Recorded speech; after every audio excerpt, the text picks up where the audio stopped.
Welcome to Knowledge Bank, the hub of fascinating facts and astounding information from the world's rich history. Today, we dive into the riveting realm of unusual medical practices. So brace yourself as we introduce you to a unique and ancient method. Imagine a doctor placing blood-sucking leeches on your body to cure your ailment. A bit unnerving, isn't it? Well, welcome to the world of bloodletting, an ancient medical practice that has its roots in the sandy realms of Egypt, dating back to over 2,000 years ago. The ancient Egyptians, as advanced as they were, believed in the concept of balance. According to them, the body had four fluids, or humors: blood, phlegm, black bile, and yellow bile. They believed that an excess or deficiency of any of these humors could cause illness, and so they turned to bloodletting, using leeches or sharp instruments to drain what they thought was bad blood to restore this balance. A bit like reducing air pressure in an overinflated tire, if you will. Fast forward to today, and we have the modern descendant of bloodletting known as phlebotomy. But unlike its ancestor, phlebotomy is not about balancing humors. Instead, it's a controlled procedure used to draw blood for tests, transfusions, donations, or even to treat specific conditions like hemochromatosis, where the body absorbs too much iron from the food you eat. It's all about precision and purpose now. And here's a fun fact for the history buffs out there. Queen Elizabeth, I was quite the fan of bloodletting. Yes, the Virgin Queen herself believed in this practice and regularly had her royal physicians perform it on her. Now that's what you call a royal endorsement. So from creepy crawly leeches to controlled medical procedures, bloodletting has come a long way. It may not be about balancing bodily fluids anymore, but it's fascinating to see how an ancient practice has evolved over the millennia into a vital medical procedure today. It makes you wonder, doesn't it?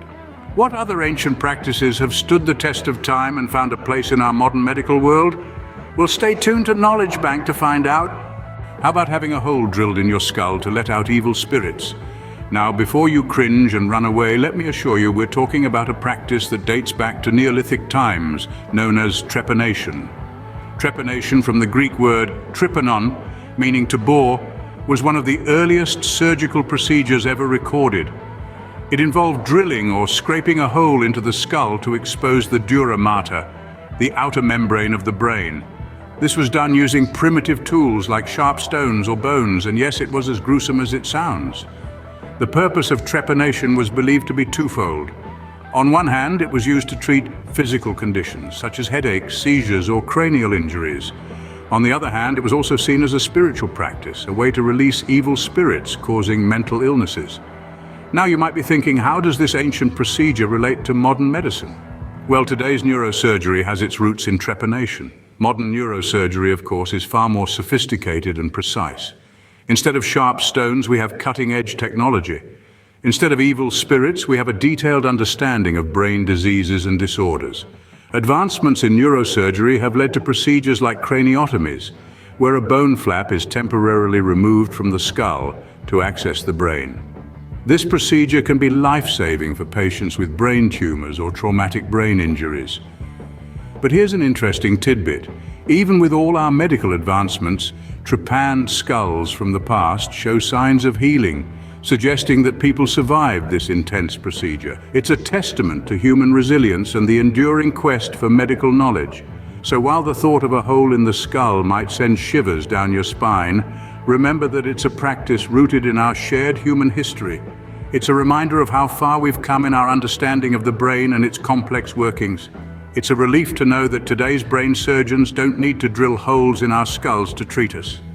But they do carry the spirit of curiosity, innovation, and healing that has been a part of medicine since the dawn of humanity. Ever thought of ingesting mummy powder to cure your diseases? Now that's a mouthful, quite literally. This unusual practice was all the rage in ancient Egypt. The Egyptians believed that the mummy powder made from the ground remains of ancient mummies could cure a plethora of ailments, from stomach aches to epileptic seizures. Talk about a one-size-fits-all solution. The mummy powder was usually mixed with other ingredients to create a sort of ancient Egyptian aspirin. But as we know today, chowing down on mummified remains isn't exactly a recipe for good health. Thankfully, we've moved on from mummy powder to modern medicine. Today, we have a variety of pharmaceuticals, each specifically designed to treat different diseases. These drugs are based on scientific research and undergo rigorous testing before they reach the market, ensuring their safety and efficacy. So next time you pop a pill for a headache, be thankful you're not reaching for a jar of mummy powder. Thankfully, we've moved on from mummy powder to modern medicine. What if your doctor recommended maggots to clean your wounds? Now that sounds like a nightmare, doesn't it? But hold on, don't squirm just yet. This practice, as eerie as it may sound, has deep roots in the annals of medical history. Maggot therapy, also known as larval therapy, was a common practice in ancient times. The idea was simple, yet effective. People noticed that wounded animals with maggots had cleaner wounds and healed faster. The tiny, wriggly creatures were observed to feast on dead tissue, essentially cleaning the wound, and surprisingly, the patients didn't get infections. The origins of this practice are not precisely known, but records suggest it was used by indigenous tribes across the globe, from the Mayans in the Americas to the Aboriginal tribes in Australia. These ancient healers believed that maggots had a mystical power to ward off evil spirits causing the disease. Fast forward to the 21st century, and the crawling cure is making a comeback. With the rise of antibiotic-resistant superbugs, scientists are revisiting this ancient remedy. Today, the Food and Drug Administration in the United States has approved maggot therapy for use in hospitals. The modern understanding of maggot therapy is a bit more scientific. The maggots used are sterile, and they are applied to the wound under controlled conditions. The maggots munch away the dead tissue, disinfect the wound by killing bacteria, and stimulate healing by secreting growth factors. To add to the intrigue, here's an interesting fact. During World War I, military surgeons noticed that soldiers with maggot-infested wounds had a better chance of survival. This led to a brief resurgence of maggot therapy in the early 20th century before antibiotics took over the stage. So the next time you see a maggot, you might want to hold off on the U and remember their unique medical contribution. Who knows, they might just save your life one day. It's amazing how these tiny creatures are making a big comeback in the medical world. Would you believe if we told you that mercury was once a popular medicine? Imagine this, folks. In the annals of traditional Chinese medicine, mercury was once hailed as a magical elixir. It was believed to hold the secret to longevity and maintaining good health. Just picture a time when people gulped down this shiny liquid metal to keep the doctor away. Fast forward to today, our understanding of mercury is quite the opposite. With advancements in medical science, we now know that mercury is a toxic substance. Far from being a health booster, it can cause serious harm to our bodies, especially our nervous system. It's fascinating, isn't it? How our knowledge evolves over time. From believing mercury to be a life-enhancing potion, to understanding its hazardous effects, we've made leaps and bounds in the field of medicine. We've come a long way from consuming toxic metals to developing safe and effective medicines. From bloodsuckers to brain surgeries, we've certainly come a long way. Our journey through the annals of medicine has been nothing short of fascinating. We've traveled from the ancient times of phlebotomy, where leeches were the go-to guys for bloodletting, to the modern age, where we have precise and controlled methods. Then we stepped into the world's oldest surgical procedure, trepanation.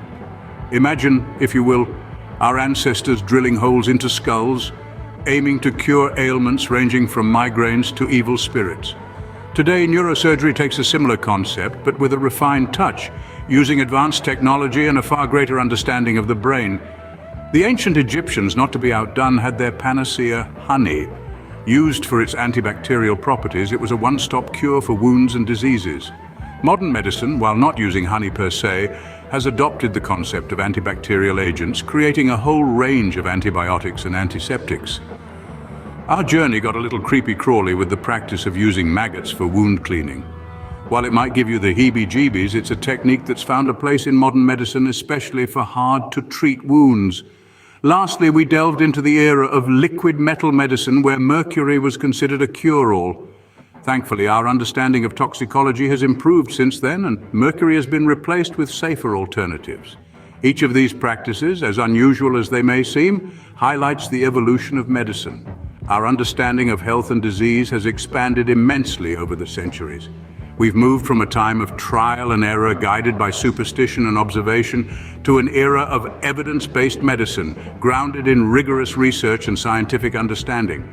Yet as we marvel at our progress, it's essential to remember that we still have much to learn. Our journey is far from over. The practices of the past not only show us how far we've come, but also point to the vast expanse of knowledge still unexplored. While these practices may seem unusual to us, they show us how far we've come and how much more we have to learn. We hope you've had an enlightening journey through the unusual medical practices of the past and present. If this exploration stirred your curiosity, don't forget to give this video a thumbs up. Share it with your friends and family who also have a thirst for knowledge. And remember, subscribing to our channel is the best way to ensure you don't miss out on our next adventure into the fascinating world of the unknown. So stay curious, stay informed, and until our next journey, keep exploring.